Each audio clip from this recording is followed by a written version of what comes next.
If you live in the US or Canada, chances are that you've had your mail delivered by someone driving an LLV, or the Grumman Long Life Vehicle.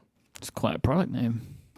I mean, it seems pretty on brand for Grumman. They built the spacecraft that landed on the moon and called it the, quote, lunar module. That is if we landed on the moon, right? Right? I can't get distracted by your conspiracy theories today. Okay. So we're just going to keep talking about the LLV. Its name has turned out to be pretty dang accurate, as these mail trucks have been in near daily service for a long time. They were initially designed for 24 years of work, but back in 2009, the U.S. Postal Service extended their lifetime to 30 years, which is about the average time an LLV has been on the road today. These vehicles, they don't look anything like anything else that is on the road, and that is because they were specifically designed for the U.S. Postal Service for the purposes of delivering mail. They kind of look like they were designed by Pixar or something. They are. Are you familiar with Postman Pat? No. It was a show when I was a kid about a postman, and he had a cartoonish vehicle, which if you Google Postman Pat, I mean, it's not too far off the Grumman vehicle, to be honest. But our one is Postman Pat's one is red. I'll put Postman Pat in the show notes. Go read about Postman Pat. He looks like a nice person. Yeah, Postman Pat's a very nice guy. That's good. This fleet of LLVs was purchased starting 34 years ago, and the construction of them basically went from 1987 to 1994. And as we mentioned, were built by defense contractor Grumman. Can I ask, do you know why defense contractors build the Postal Service vehicles? Well, it's a government contract. Right. Grumman has actually built several fleet vehicles, even for private companies, right, over the years, including fire trucks and big delivery trucks used by companies like UPS. I guess it's specialist manufacturing, right, with government contracts and stuff. Okay, I guess that makes sense. Because it does sound strange, right? Right.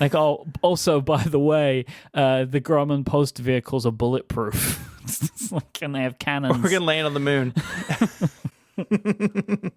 So the LLV was meant to replace the older Jeeps that the post office had used for years.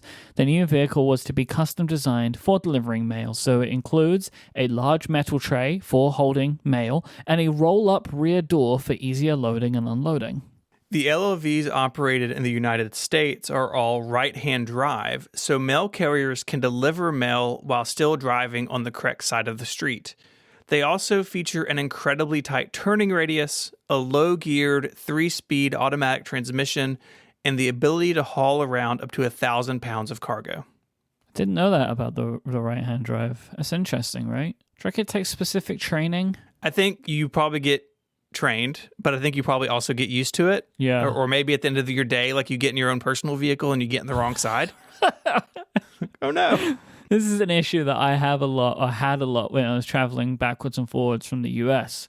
Because there was one year where I realized that I'd been in cars for longer in America than I had in the UK in that year. And it was always surprised me when I would go to get in a car here because I would go to the wrong side for a while. So the LLVs lack a lot of creature comforts. The interior is shockingly bare with thin metal making up the bulk of the body, which itself rides on a modified chassis from a 1982 Chevy S10 Blazer. The boxy truck gets a mere 10 miles per gallon, which is not good. By any stretch, that is not good.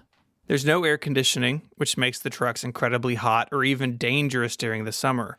In 2018, a mail carrier was found dead in her LLV in Los Angeles as the city was suffering from a massive heat wave with temperatures reaching 117 degrees Fahrenheit or about 47 degrees Celsius. Yeah, and from reading online, it seems like the heat in the trucks is less than adequate and is prone to failing. Unfortunately, that's not the only heat issue that these trucks experience. So it's not just about the heat of the sun. It's not just about the fact that you can't heat in the winter. We'll talk about fires after this break. This episode of Ungeniused is brought to you by Fortnite from Epic Games. If you know anything about Fortnite, you'll know that every season there are some insanely cool story and map changes. Over the past few seasons, we've seen everything from the island flooding to the legendary black hole. In this season, the 0 point has been contained, but reality collapsed in the process, restoring a natural balance to the island. Craft weapons, hunt wildlife for food, and do everything it takes to survive. Picking up the Battle Pass lets you run wild with the likes of Lara Croft and Teen Titans Raven. Jump into Fortnite now to experience it all, or go to fn.gg/season6.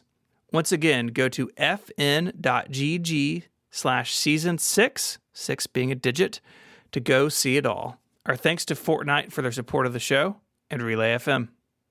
It's been known for years that as the LLVs age, some of them catch fire. In July of 2020, Vice reported on just how bad the problem had become.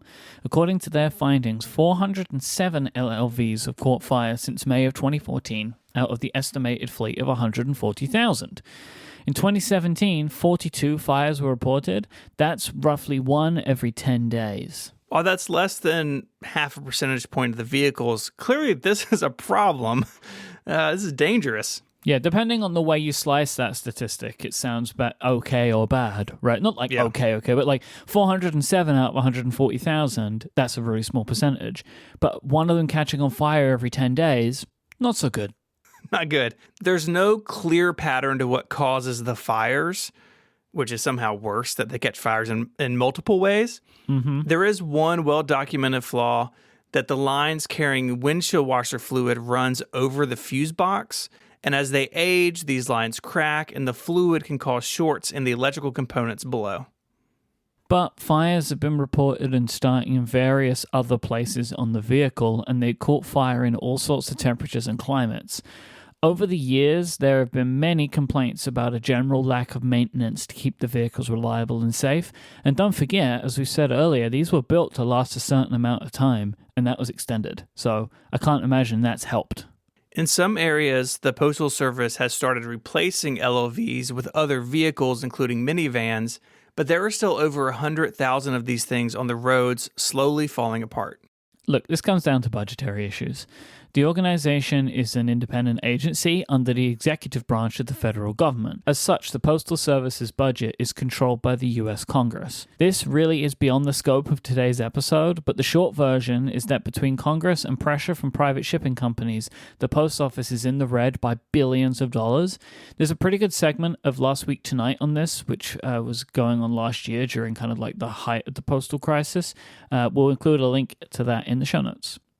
The budget situation has pushed the program to replace the LLV down the road a few times. It keeps coming up, they keep having to delay it. But in 2015, the USPS finally started taking solicitations for new designs, with the goal of having new trucks on the road just 3 years later in 2018.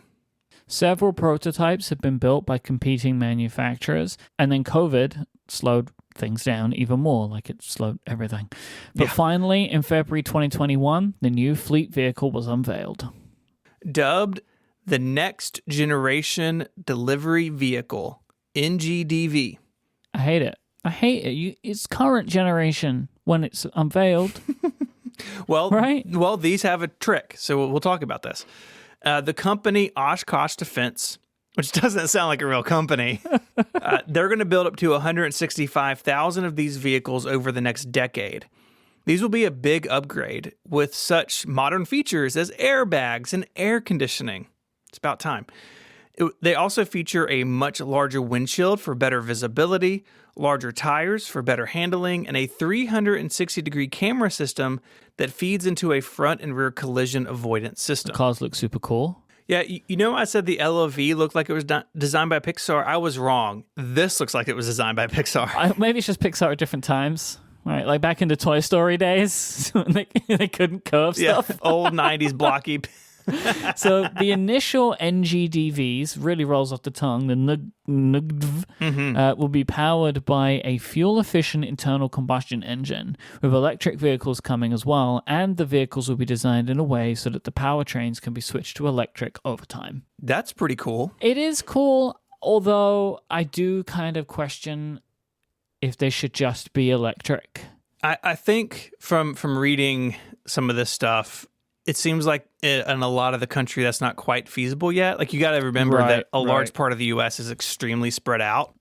Here, like in a city, yeah, I agree. They should all be electric. And I hope that big cities will get those. But a lot of these things have to cover a lot of miles and maybe the infrastructure is not there yet. But designing it to switch from internal combustion to electric is really cool. And that really, I think, shows that they're thinking about this for the next several decades. You know, just like the LOV lasted a long time, this should too. Yeah, no, it's much better. Like the LOV was built with a end date in mind, but it feels like the NGDV program is built with extension in mind. Yep. Which is cool. Our thanks to Tim for sending this in. Super exciting, interesting stuff. I really want an LLV now. Oh, gosh, just here to we go. Drive around. I would do the thing. I would repair it so it doesn't catch fire. Well, I'd assumed that part was given. If you want to read more about the LLV and this program and catch that Last Week Tonight episode segment that Myke mentioned, it's all in our show notes at relay.fm/ungenius/125. While you're there, you can send us an email with your favorite topic on Wikipedia. It'll go in our list and the list that we pick from each and every episode. You can find us online. Myke is on Twitter as IMYKE, and you can follow me there as ISMH. Until our next postal fire, Myke, say goodbye.